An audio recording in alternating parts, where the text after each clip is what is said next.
president of LEK Technologies, and a lot of people even in this area don't understand what we do here in Amarillo. What we do is we manufacture computer systems and ship them all across the United States. And we import the parts from Taiwan and finish the product here. And a lot of people think, from locally here, think that we're just a little resale store, and some people nationally think we're some huge conglomerate. So it kind of misnomer unless you actually come in and see what we do. But what I'm going to talk about today is some of the strategic alliances in the technology industry and what effect they have on us, and as consumers and also as end users. A definition of a strategic alliance, pretty much Paul hit it. Two companies forming an alliance to use both their strengths to come up with a better solution to problems and work together for mutual benefit. Some of the strategic alliances that have been in the technology industry in the last few years are some of the biggest companies now in the industry. And I'll go over the first one is 3Com, which is a networking company which does networking software, hardware. And they have part of a solution to hook up offices from point A to point B. And they were looking for a fix to hook up all their offices together. So what they went back and did is get an alliance with US Robotics, which is the #1 in the telecommunications industry.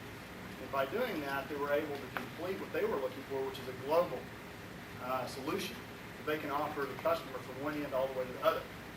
And what we've seen here is some of the best technology come out from networks all the way down to all the telecommunications, and integrating those two technologies together to do more good in that area of expertise. Another alliance in the technology industry that's happened, and always happened in the last 2 years, is Gateway 2000 is coming up behind Dell. They're like trying to basically match Dell. And they have been very strong in the home market, but very weak in the business market. So they were looking for a partner to partnership with so they could make more inroads into the business computers. They went out and hunted down a Taiwanese company called ALR, which manufactures computers and servers, basically for Windows NT and Windows Enterprise. What they wanted to do is have that expertise so they could go in and get more business accounts and basically take them away from their competitors. These also started as a good strategic alliance using Gateway's marketing, because ALR wasn't really known for marketing. They had very hard to get their point across what the technology was and why it was better. But for people who used it, knew that they may have built some of the best servers in the country. So Gateway and ALR started together and formed a partnership, similar to the way 3Com and US Robotics. Both of these partnerships have ended in the stronger company taking over the weaker company. In the case of 3Com and US Robotics, 3Com bought out US Robotics. In the case of Gateway, Gateway bought out ALR. So to Gateway's and both 3Com's benefit, they came out way ahead. And I don't think when they went first into the partnerships, they expected, especially 3Com, to actually be the US Robotics didn't expect 3Com to actually take them over. Some other interesting alliances that you may not know is there's 3 manufacturers that manufacture the CPUs that go in most of your desktop computers. Intel being #1, AMD being #2, and Cyrix being #3. And Cyrix and AMD have both formed some interesting partnerships in the last 2 years. Cyrix, which is a development company out of Richardson, basically designs CPUs, or central processing units, for computers. They were looking for somebody to manufacture the chip. They had the technology to design the chip, but they did not have foundries or plants to go ahead and make that chip. So they partnered with IBM, which has some of the best research and development resources available. And from that, they produce a very high level of Pentium class chips that rival Intel's.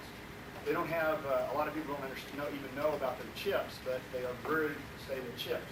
One of the advantages that came from this partnership is IBM has been looking at manufacturing chips using copper as opposed to aluminum, where most of the chips that you have now are made out of aluminum. And they don't conduct electricity that well, so that keeps the speed of the computer slow. If you could use copper, which is about 10 times faster, your chips are going to be 10 times faster. And IBM has finally perfected a way to do that. And by partnering with Cyrix, what you're going to see is Cyrix is probably going to come out with some of the most innovative products over the next 2 to 3 years.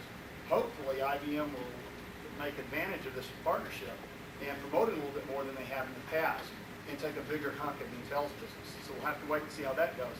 This partnership didn't form into one company buying out the other. It's actually still working on as a partnership or a strategic alliance. One of the other ones is AMD, which is a competitor against Tariq and Battelle. They make CPUs.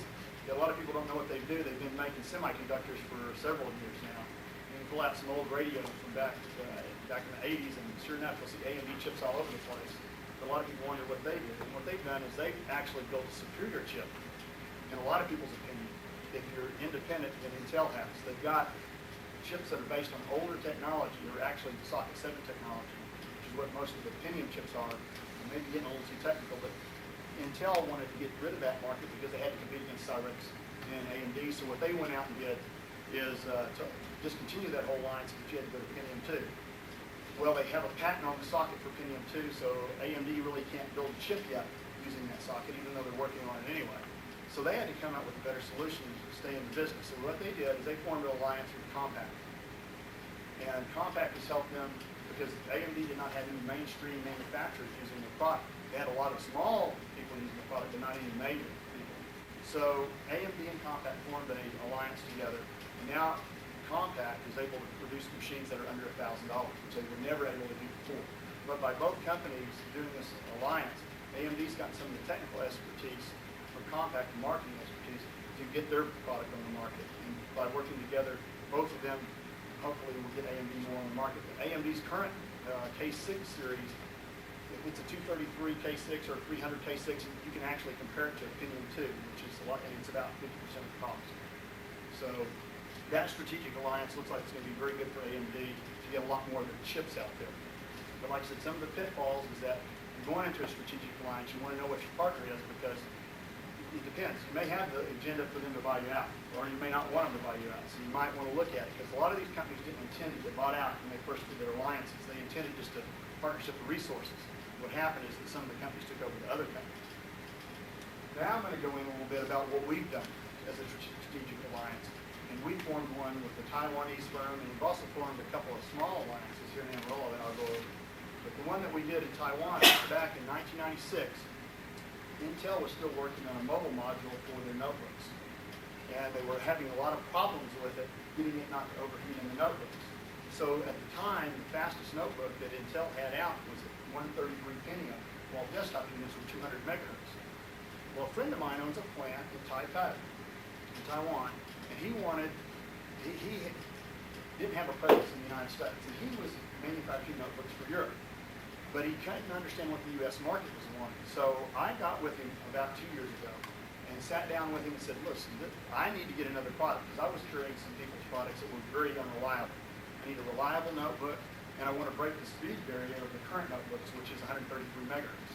So I went to him, and we sat down back in November of 96 and said, I want to build the fastest notebook, and instead of using Intel's mobile module or waiting a year for that mobile module to come out, I want to build it on the desktop chip. Because that technology is already available, but that presents us with a problem of cooling the chip.